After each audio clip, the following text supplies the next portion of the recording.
दृष्टि आईएएस के audio article programme में एक बार फिर से आपका स्वागत है। मेरा नाम है सपना कुशवाहा। आज का हमारा आर्टिकल द हिंदू में प्रकाशित खबर Nitish Kumar close confident and farmer IAS officer joins JDU के सारांश पर आधारित है। इसमें टीम दृष्टि के इनपुट्स भी शामिल हैं। यह आर्टिकल सामान्य अध्ययन प्रश्न पत्र 2 के राज्य व्यवस्था खंड से जुड़ा है। तो आइए आर्टिकल की शुरुआत करते हैं। राजनीति और प्रशासन का एक दूसरे से गहरा संबंध है। सरकार द्वारा शुरू की गई योजनाओं का क्रियान्वयन कराने में प्रशासनिक अधिकारियों की महत्वपूर्ण भूमिका होती है। प्रशासनिक अधिकारी सरकार और कर्मचारियों के बीच सेतु का काम करते हैं। अपने कार्यकाल के दौरान इन प्रशासनिक अधिकारियों का संपर्क कई राजनीतिक पार्टियों और नेताओं से होता है। कभी कभी किसी प्रशासनिक अधिकारी का संबंध किसी राजनीतिक पार्टी या नेता से विशेष अच्छा भी हो जाता है। कभी कभी ऐसा भी होता है कि मंत्रिमंडल में शामिल सांसद अथवा विधायक को किसी प्रशासनिक अधिकारी का काम विशेष पसंद आ जाए। ऐसे में राजनीतिक पार्टियों द्वारा इन प्रशासनिक अधिकारियों को राजनीति में शामिल होने का निमंत्रण भी मिलता है। भारतीय राजनीति में ऐसे अनेक उदाहरण हैं जब प्रशासनिक अधिकारी सेवानिवृत्त होने के बाद अथवा कार्यकाल के दौरान ही अपने पद से त्यागपत्र देकर राजनीति में शामिल हो गए। उल्लेखनीय है कि हमारे वर्तमान विदेश मंत्री एस जयशंकर भी पहले एक प्रशासनिक अधिकारी ही थे। हाल ही में पूर्व आईएएस अधिकारी और मुख्यमंत्री नीतीश कुमार के करीबी मनीष कुमार वर्मा जनता दल यूनाइटेड में शामिल हो गए। प्रशासनिक अधिकारी जो जनता की सेवा में लगे होते हैं, जब राजनीति में शामिल होते हैं तो यह एक महत्वपूर्ण मुद्दा बन जाता है। इस ऑडियो आर्टिकल में प्रशासनिक अधिकारियों के राजनीति में शामिल होने के मायने, इसके लाभ और चुनौतियों पर विस्तार से चर्चा करेंगे। सबसे पहले समझते हैं कि प्रशासनिक अधिकारियों के राजनीति में शामिल होने के पीछे क्या कारण होते हैं। प्रशासनिक अधिकारियों के राजनीति में शामिल होने के पीछे कई कारण जिम्मेदार होते हैं। कई अधिकारी राजनीति में इस आशा के साथ आते हैं कि वे व्यापक स्तर पर समाज की सेवा कर सकते हैं। प्रशासनिक पदों पर रहते हुए वे जिस प्रकार से सीमित होते हैं, उससे अधिक स्वतंत्रता और प्रभावशाली कार्य करने की इच्छा उन्हें राजनीति की ओर आकर्षित करती है। इसके अलावा प्रशासनिक अधिकारियों को सिस्टम के अंदर की कमियां बखूबी पता होती हैं। ऐसे में सिस्टम को अंदर से सुधारने की इच्छा भी प्रशासनिक अधिकारियों को राजनीति की ओर प्रेरित कर सकती है। कई अधिकारी यह महसूस करते हैं कि वे राजनीति में शामिल होकर प्रशासनिक और नीतिगत स्तर पर सुधार ला सकते हैं। उनके पास प्रशासनिक अनुभव होता है जो नीति निर्माण में सहायक हो सकता है। इसके अलावा प्रशासनिक सेवाओं में रहते हुए अधिकारी कई प्रभावशाली व्यक्तियों के संपर्क में आते हैं जो उन्हें राजनीति में प्रवेश करने के लिए प्रेरित कर सकते हैं। साथ ही सत्ता और प्रतिष्ठा की इच्छा भी प्रशासनिक अधिकारियों को राजनीति में शामिल होने के लिए आकर्षित कर सकती है। आज भी राजनीति में सफल होने के बाद मिलने वाली शक्ति और प्रतिष्ठा लोगों के राजनीति में शामिल होने का सबसे मुख्य कारण है। इसके अतिरिक्त प्रशासनिक सेवा से सेवानिवृत्त होने के बाद राजनीति एक दीर्घकालिक करियर विकल्प बन सकता है। लेकिन सवाल है कि प्रशासनिक अधिकारियों का राजनीति में शामिल होना कहां तक सही है और क्या प्रशासनिक अधिकारियों के राजनीति में शामिल होने से लोगों को या सरकार को कोई लाभ होता है। चूंकि भारत एक लोकतांत्रिक देश है और यहाँ राजनीति में शामिल होना या चुनाव लड़ना प्रत्येक योग्य नागरिक का अधिकार है।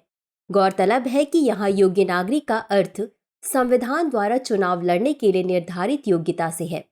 इसलिए आम भारतीय नागरिकों की तरह प्रशासनिक अधिकारियों को भी राजनीति में शामिल होने का पूरा अधिकार है। प्रशासनिक अधिकारियों के राजनीति में शामिल होने से नीति निर्माण पर व्यापक प्रभाव पड़ता है। प्रशासनिक अधिकारी पढ़े लिखे और काबिल व्यक्ति होते हैं। उनके प्रशासनिक अनुभव नीतियों को अधिक व्यावहारिक और प्रभावी बनाने में मदद कर सकते हैं। प्रशासनिक अधिकारी अपने कार्यकाल के दौरान लगातार समाज और लोगों के संपर्क में रहते हैं। इसलिए उन्हें जनता की परेशानियों और किसी नीति अथवा योजना के क्रियान्वयन में सरकारी कर्मचारियों को आने वाली समस्या दोनों के ही बारे में पर्याप्त जानकारी होती है। उनका अनुभव जमीनी हकीकत से जुड़ा होता है, इसलिए उनके द्वारा बनाई गई योजनाओं के अधिक व्यावहारिक होने की संभावना रहती है। लेकिन सवाल है कि क्या प्रशासनिक अधिकारियों के राजनीति में शामिल होने से किसी प्रकार की चुनौतियां भी उत्पन्न होती हैं। प्रशासनिक अधिकारियों को राजनीति में शामिल लोगों, विशेष तौर पर मंत्रिमंडल और मंत्रालयों में शामिल लोगों के भ्रष्टाचार और नीतिगत कमियों की जानकारी होती है। साथ ही उन्हें ये भी पता होता है कि कैसे फाइलों में हेरफेर किया जाता है। इसलिए अगर राजनीति में शामिल होने वाले प्रशासनिक अधिकारी का मुख्य लक्ष्य सिर्फ सत्ता की प्राप्ति और धन कमाना है, तो वे अधिक सफाई से भ्रष्टाचार कर सकते हैं। इसके अलावा ये भी संभावना होती है कि किसी प्रशासनिक अधिकारी को मंत्री विशेष अथवा सांसद विशेष के बारे में कोई ऐसी जानकारी हो जो उनके राजनीतिक करियर या पूरी पार्टी की छवि को ही नष्ट कर सकती है। ऐसी स्थिति उत्पन्न होने पर भी राजनीतिक पार्टियां संबंधित प्रशासनिक अधिकारियों को मुंह बंद रखने के लिए सत्ता में शामिल होने का आमंत्रण दे सकती हैं। साथ ही राजनीति में शामिल होने पर प्रशासनिक अधिकारी अपने पूर्व प्रशासनिक अनुभव का दुरुपयोग कर सकते हैं। इससे राजनीतिक दलों को अनुचित लाभ मिल सकता है और प्रशासनिक निर्णयों की निष्पक्षता पर सवाल उठ सकते हैं। इसके अलावा राजनीति में शामिल होने पर प्रशासनिक अधिकारी अपने पूर्व प्रशासनिक सहकर्मियों पर राजनीतिक दबाव डाल सकते हैं, जिससे प्रशासनिक कार्यों में हस्तक्षेप हो सकता है। कभी कभी अधिकारी अपने कार्यकाल के बीच में ही त्यागपत्र देकर राजनीति में शामिल हो जाते हैं। इसकी वजह से उनके द्वारा बनाई गई नीतियों और कार्यक्रमों में अस्थिरता आ सकती है। इससे दीर्घकालिक प्रशासनिक योजनाओं को भी नुकसान होता है। ऐसे में देखते हैं कि आगे की राह क्या हो। अधिकारियों का राजनीति में शामिल होना एक ऐसा मुद्दा है जिसके कई पक्ष और दृष्टिकोण हो सकते हैं। प्रशासनिक अधिकारियों के राजनीति में शामिल होने का प्रभाव क्या होगा, ये पूरी तरह से इस बात पर निर्भर करता है कि अधिकारी किस उद्देश्य से राजनीति में शामिल हुए हैं। अगर प्रशासनिक अधिकारी सकारात्मक उद्देश्य से राजनीति में शामिल होते हैं तो यह नीति निर्माण और प्रशासनिक दक्षता में सुधार ला सकता है। प्रशासनिक अधिकारी राजनीति को अधिक दक्ष और जन उन्मुखी बना सकते हैं। उनके अनुभव और प्रशासनिक दक्षता का उपयोग सरकार योजना निर्माण और उसके क्रियान्वयन नीतियों में कर सकती है। वहीं अगर प्रशासनिक अधिकारी प्रतिष्ठा और सत्ता प्राप्ति के उद्देश्य से राजनीति में शामिल होते हैं तो वे अधिक भ्रष्ट राजनीति को भी जन्म दे सकते हैं। वे अपने प्रशासनिक अनुभव का उपयोग अपने हित और भ्रष्टाचार के लिए बखूबी कर सकते हैं। कहने का आशय यह है कि यह पूरी तरह से प्रशासनिक अधिकारी या राजनीति में शामिल होने वाले किसी भी व्यक्ति पर निर्भर करता है कि वो अपनी राजनीति को किस दिशा में ले जाना चाहते हैं। चूंकि प्रशासनिक अधिकारी नीतियों के क्रियान्वयन में शामिल होते हैं और सरकार के प्रत्यक्ष संपर्क में रहते हैं, इसलिए उनके पास अधिक अनुभव और राजनीतिक दक्षता आ जाती है। अब ये इस दक्षता और अनुभव का इस्तेमाल किस तरह से करेंगे, यह पूरी तरह से उनके विवेक पर निर्भर करता है। तो व्यूवर्स, चर्चा को विराम देते हुए नोट करते हैं आज का सवाल।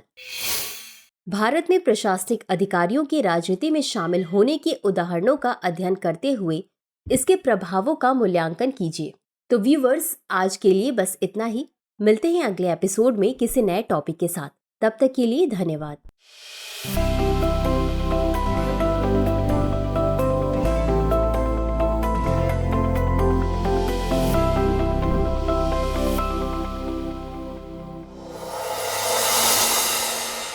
डियर व्यूअर्स, अपने एग्जाम की तैयारी को और बेहतर करने के लिए हमारे चैनल को लाइक, शेयर और सब्सक्राइब करना न भूलें।